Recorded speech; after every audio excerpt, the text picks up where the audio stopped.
하나님 말씀 보겠습니다. 하나님 말씀은 예레미야 41장 1절에서 18절 말씀인데 1절에서 3절까지만 보겠습니다. 일곱째 달의 왕의 종친 엘리사마의 손자요 느다냐의 아들로서 왕의 장관인 이스마엘이 10사람과 함께 미스바로 가서 아히감의 아들 그달에게 이르러 미스바에서 함께 떡을 먹다가 느다냐의 아들 이스마엘과 그와 함께 있던 10사람이 일어나서 바벨론의 왕의 그 땅을 위임했던 사반의 손자 아히감의 아들 그달야를 칼로 쳐 죽였고, 이스마엘이 또 미스바에서 그달야와 함께 있던 모든 유다 사람과 거기에 있는 갈대아 군사를 죽였더라. 아멘.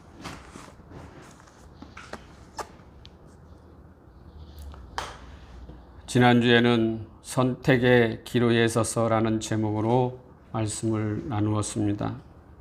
모든 인간은 선택을 하며 살아간다고 하였습니다. 어떠한 선택을 하느냐에 따라 저와 여러분의 삶이 달라질 수 있다고 하였지요. 그러므로 선택은 참으로 중요하기에 언제나 선택의 기로에 서서 고민하고 생각하지요. 그것이 인생인 것입니다. 어떤 사람은 죄인의 삶을, 어떤 사람은 복된 삶을 선택하며 살아갑니다. 죄의 삶도 자신이 선택한 것이고 복된 삶도 자신이 선택한 삶입니다. 조건과 상황이 아무리 좋지 않아도 자신은 선택할 수 있습니다. 복된 삶을 선택할 수 있다는 것입니다. 상황과 조건에 무너져 죄의 길을 선택할 수도 있습니다. 그것은 오로지 자신의 선택의 문제입니다. 예레미야도 부귀영화와 하나님의 길 중에 선택에 있어서 부귀영화를 거부하고 고난의 길을 왜 선택하였다고 하였지요? 첫째는 바벨론에 가서 부귀영화보다 고난을 택했던 것은 하나님의 뜻이 아니었기 때문입니다. 둘째는 감당해야 하는 사명이 있었기 때문이지요. 셋째는 자신의 조국을 사랑하고 있기 때문이었습니다. 이와 같이 선택의 기로에 서서 예레미야가 하나님의 뜻을 선택하였던 것처럼 저와 여러분도 하나님께서 주신 사명을 선택하여 세상의 부귀보다, 세상의 권력보다, 세상의 돈보다 주님을 사랑하고 주님께서 주신 사명을 위해 삶을 살아가기를 주님의 이름으로 기원한다고 지난주에 말씀을 나누었습니다. 오늘은 내 안에 죄악 드러내기라는 제목으로 말씀을 나누겠습니다. 하나님께서는 모든 인간들은 예의 없이 다 죄인이라고 결론을 내렸습니다. 로마서 3장 10절에 의인은 없나니 하나도 없으며 라고 말씀하고 있습니다. 그리고 로마서 3장 23절에 모든 사람이 죄를 범하였음에 하나님의 영광에 이르지 못하더니 말씀처럼 모든 인간에게는 의인이 하나도 없으며 다 죄를 범하며 살아가기에 하나님의 영광에 이르지 못한다고 성경에서는 결론을 맺고 있습니다. 그런데 인간들은 죄에 대하여 대처하는 방법에 있어서 두 길로 나누어집니다. 한 길은 자신이 죄인임을 드러내는 사람이고, 한 길은 자신의 죄를 없는 것처럼 거짓으로 가리려고 하는 사람들입니다. 하나님의 말씀을 받으면 하나님의 심령은 어떠한 반응을 할까요? 모든 사람들은 마음이 아파옵니다. 내 안에 죄가 드러나기 때문에 아파하는 것이지요. 그러므로 모든 사람들은 하나님이 아픔 가운데, 사람들은 마음이 아픔 가운데 거짓으로 살아가는 것입니다. 그런데 사탄에 속한 사람들은 내 속에서 아픔을 어떻게든 가리려고 합니다. 자신이 죄가 없는 것처럼 보이려고 하는 것이지요. 그러기에 죄가 드러나지 않으려고 더욱더 거짓을 행하고 거짓으로 살아갑니다. 거짓으로 살아간다는 것은 거짓의 아비인 마귀에서 났다는 것입니다. 그러므로 거짓으로 살아간다는 것이지요. 요한복음 8장 44절을 보시겠습니다. 너희는 너희 아비 마귀에서 났으니 너희 아비의 욕심을 너희도 행하고자 하느니라. 저는 처음부터 살인한 자요 진리가 그 속에 없으므로 진리에 서지 못하고 거짓을 말할 때마다 제 것으로 말하나니 이는 저가 거짓말장이요 거짓의 아비가 되었음이니라. 이와 같이 자신의 죄를 가리고 거짓으로 자신의 중심을 감추고 아픈 마음을 가리고 죄책감 없이 살아가는 자들입니다. 이는 사탄 마귀이므로 결국은 멸망인 것이지요. 그러나 하나님의 사람은 자신이 죄인임을 드러내고 아파합니다. 그 아픔으로 새롭게 거듭나고 새롭게 태어나는 것입니다. 나는 죄인입니다. 나는 이러한 죄악으로 마음이 아픕니다. 이렇게 자신의 본 모습을 드러내는 것이죠. 이것이 말씀을 받은 자들의 모습입니다. 이것이 회개입니다. 자신의 본 모습을 찾는 것입니다. 하나님은 인간의 본 모습을 찾기를 원하십니다. 그때 주님이 찾아오지요. 그때 주님의 손이 다가와 손을 잡아 주십니다. 그러므로 본 모습을 알고 찾는 것이 구원입니다. 자신의 본 모습을 감추고 가리려고 하지 말기를 바랍니다. 이것은 사탄의 속셈입니다. 사탄의 거짓입니다. 사탄의 속임수입니다. 거기에는 오직 멸망뿐입니다. 교회에서 설교를 하면 그 설교 말씀에 숨으려고 하지 맙시다. 그 말씀을 이해하려 하였으므로 나는 구원받았어 하는 성도들이 있습니다. 그 말씀을 이해하는 것만으로 살아가는 사람들을 종교인이라고 하는 것입니다. 종교인들은 예수님께서 사탄이라고 정죄하였지요. 그러나 주님의 제자들은, 주의 자녀들은 말씀을 받고 말씀으로 살아가는 자들입니다. 여러분은 어떤 자들입니까? 말씀을 받고 죄악된 모습을 아파하고 이를 드러내고 주님 앞에 나아오는 주님께 속한 자들입니까? 아니면 말씀을 받고 아픔을 감추고 죄악을 가리려고 하는 사탄의 자녀들입니까? 교회 안에는 두 부류의 사람들이 있습니다. 주의 자녀와 사탄의 자녀 말입니다. 여러분은 어디에 속한 자들입니까? 마귀는 우는 사자와 같이 우리를 삼키려고 혈안이 되어 어떻게든 속이려고 합니다. 그래서 하나님의 자녀들을 속여서 자신의 모습을 가리고 거짓으로 살아가기를 바랍니다. 자신의 모습을 가리는 것은 조건들입니다. 조건은 무엇입니까? 세상의 명예, 세상의 권력, 세상의 돈, 세상의 출세, 이러한 것들로 자신을 가리려고 합니다. 그러므로 이러한 것들로 가지려고 혈안이 되어 있는 것입니다. 물불 안 가리고 이것을 가지려고 싸움을 하고 합니다. 남이 죽든 말든 자신만 잘 되면 되는 것입니다. 전 세계가 사탄의 속임에 넘어가 국가도 이러한 조건들을 가지려고 합니다. 미국도 자국의 이익을 위해서 다른 힘없는 국가를 무너뜨립니다. 미국이 금리를 올리면 다른 힘없는 국가들은 망합니다. 지금 달러 가치가 올라갑니다. 미국으로 돈이 흘러가기에 다른 나라는 달러 부족으로 망하게 되는 것입니다. 달러 부족을 막기 위해서 자국들은 계속하여 금리를 올릴 수밖에 없습니다. 금리를 올리면 서민들은, 즉 은행에서 돈을 빌린 자들은 은행 이자가 늘어나므로 수입에 비해 갚을 돈이 많으므로 은행 이자를 갚지 못합니다. 이것이 부도라고 하는 것입니다. 서민들은 집을 살 때 자기 돈으로 살 수 없으므로 다들 은행에서 돈을 빌리기 때문이지요. 그러므로 결국에는 서민들은 망하고 거리에 내몰리게 되고 결국에는 다리에 올라가 죽음을 맞이하는 그런 사태까지 맞이하게 되는 것입니다.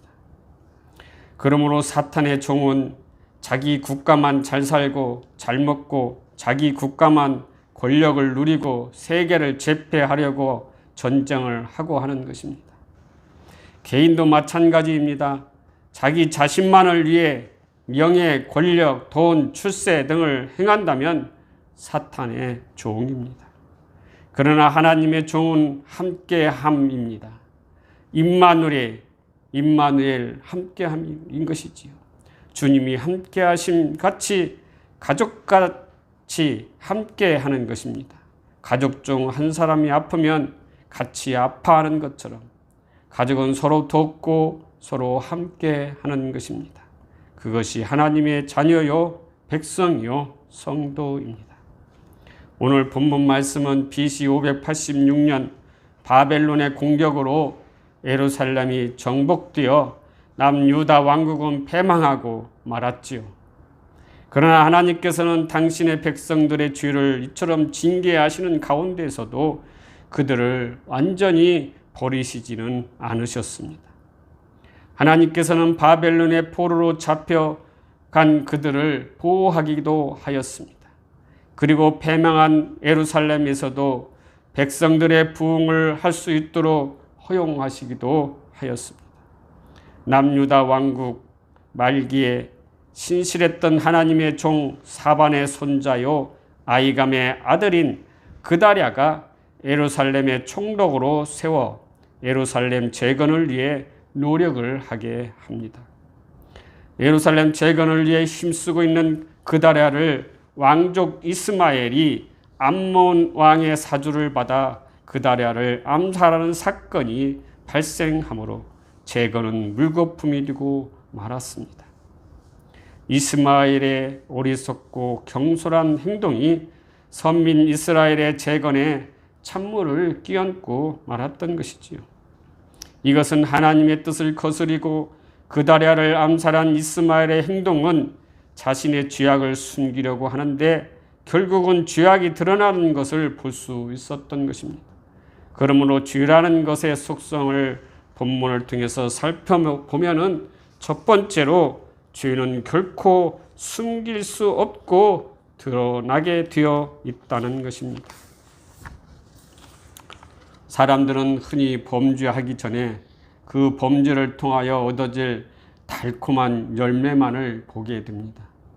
그러니까 열매만 보고 자신이 잡힐 것을 보지 못하기 때문에 범죄를 저지르는 것입니다. 그러나 범죄한 후에는 수치심과 두려움이 생기기에 자신의 범죄를 숨기려고 하는 것입니다. 본문에서도 그다랴를 암살한 이스마엘은 그 사실이 그다랴를 총독으로 임명한 바벨론에 알려지는 것이 두려워하여서 그다랴와 함께 있었던 모든 유다인들과 바벨론의 지역 수비병들을 모두 죽이게 된 것입니다. 또한 예루살렘 재건을 위해 힘쓰고 있는 것을 보러 온 순례객들까지 모두 죽여 구덩이에 던져지게 된 것입니다.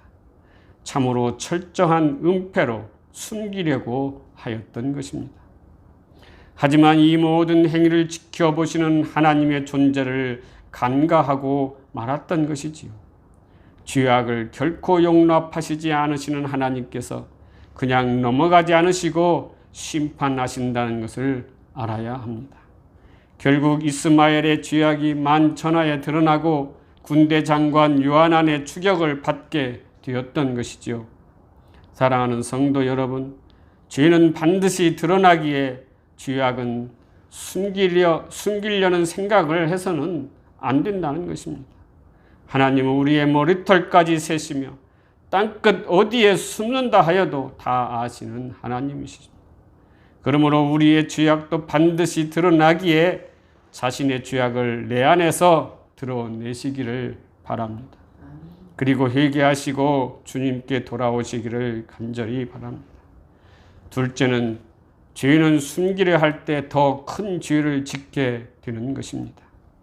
범죄한 자들은 일단 죄를 숨기려고 하는 것이 일반적입니다.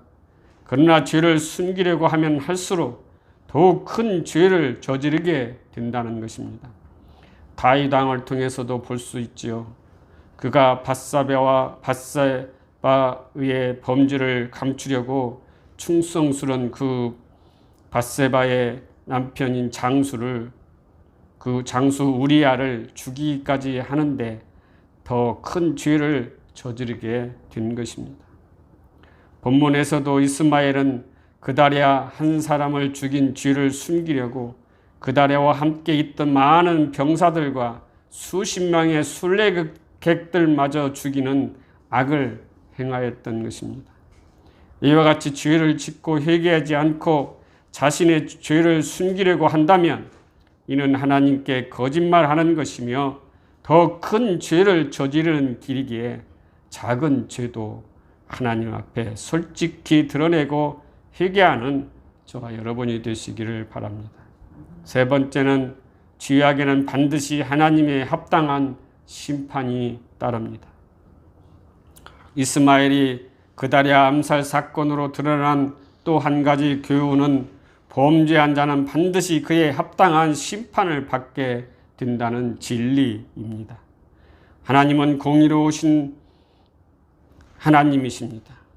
그리고 악한 자가 심판을 당하지 않고 평안히 지내는 것을 용납하시지 않는 하나님이십니다. 즉각적인 심판이 있지 않을 수도 있지만 반드시 심판하신다는 것입니다.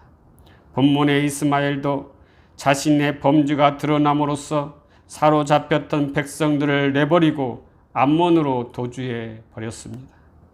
죄인이 이 땅에서 사는 동안 평안히 지낼 수는 있으나 그것이 다는 아닌 것입니다. 장차 예수 그리스도의 재림과 함께 심판이 있기 때문입니다. 하나님의 심판을 피할 자는 아무도 없습니다. 그러므로 우리의 죄악을 회개하지 않는다면, 하나님께 돌아오지 않는다면 반드시 심판이 있음을 명심하시기를 바랍니다.